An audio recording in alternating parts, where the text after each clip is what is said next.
Hmm, THR enaknya beli apa ya? Baju lebaran, gadget baru, tas baru, nyicil motor, atau sepeda baru ya?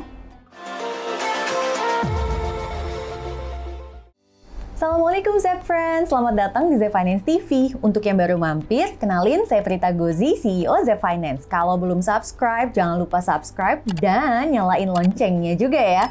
Sebelum kita bahas tentang mengelola THR, kita main games dulu yuk Zep Friends. Kita berandai-andai sedikit nih, kalau dapat THR yang gak terbatas nilainya, kamu mau pilih yang mana?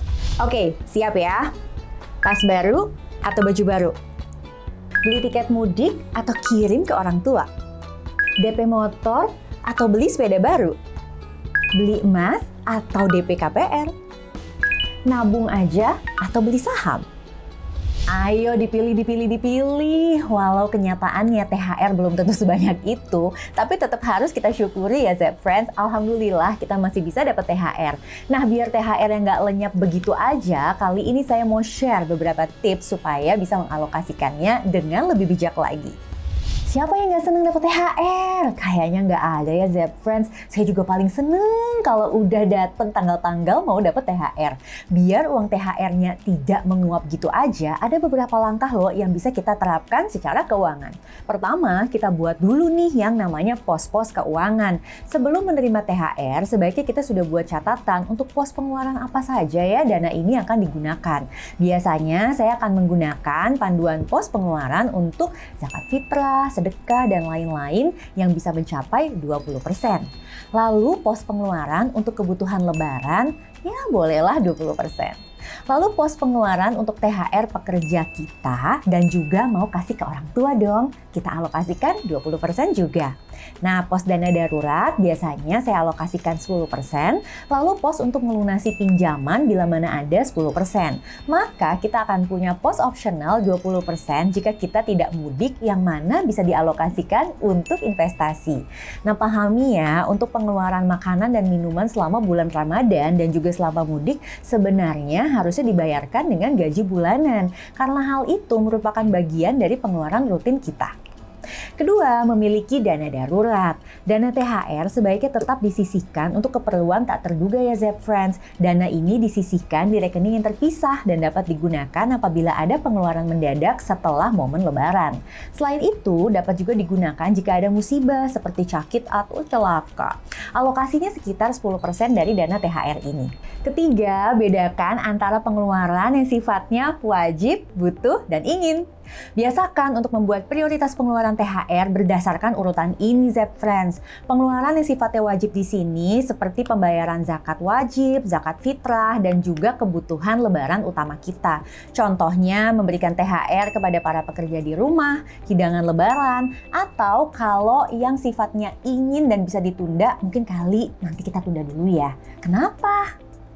Yang keempat, kita perlu membayar utang konsumtif terlebih dahulu. Kalau Zep Friends sudah terlanjur menggesek kartu kredit atau mengambil pinjaman online untuk urusan lebaran, maka saat dapat THR, ini penting banget untuk bisa kita alokasikan membayar utang tersebut. Semisal ada sisa lagi, Zep Friends bisa manfaatkan untuk mengurangi jumlah pokok utang dari pinjaman rumah maupun pinjaman kendaraan.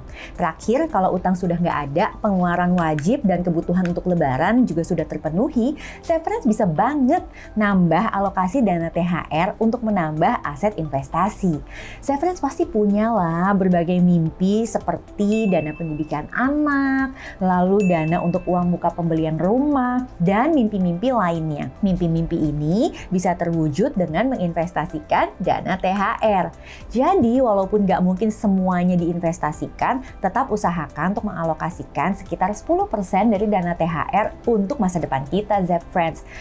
Namun jika ternyata nih kaderullahnya THR kita nggak dapet, namanya juga menjelang Ramadan pasti ada aja kan kebutuhan tambahannya Nah, kalau memang ternyata kita nggak dapat THR sama sekali, opsi yang bisa saya kasih untuk Z-Friends hanya dua nih, yaitu mencari tambahan penghasilan atau membedah lagi pengeluaran kita selama ini. Ramadan ini bisa kita jadikan kesempatan emas untuk memulai bisnis rumahan loh Z-Friends, misalnya seperti jasa bikin kue, takjil, atau juga hantaran atau parcel.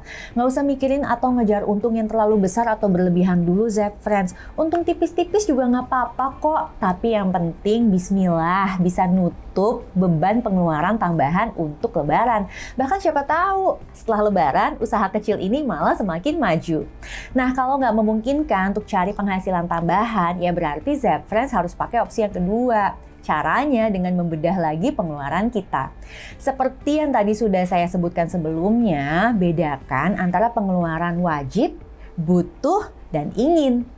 Coba deh dikutak-kutik lagi supaya kebutuhan yang wajib dan yang memang kita benar-benar butuh bisa terpenuhi. Buat Z-Friends yang dapat THR tahun ini, syukuri. Untuk yang nggak dapat, mungkin saat ini Tuhan kasih kita rezeki dalam bentuk lain. Mungkin bukan THR, tetapi bisa jadi sehatnya badan kita, atau dipertemukannya lagi kita dengan Ramadan tahun ini. Oke Z-Friends, kali ini sampai di sini dulu ya. Setelah nonton ini, jangan lupa untuk segera mencatat dan segera membuat anggaran untuk Ramadan tahun ini. Semoga bermanfaat ya. Saya Prita Gozi, pamit undur diri. Kita jumpa lagi di video berikutnya. Assalamualaikum.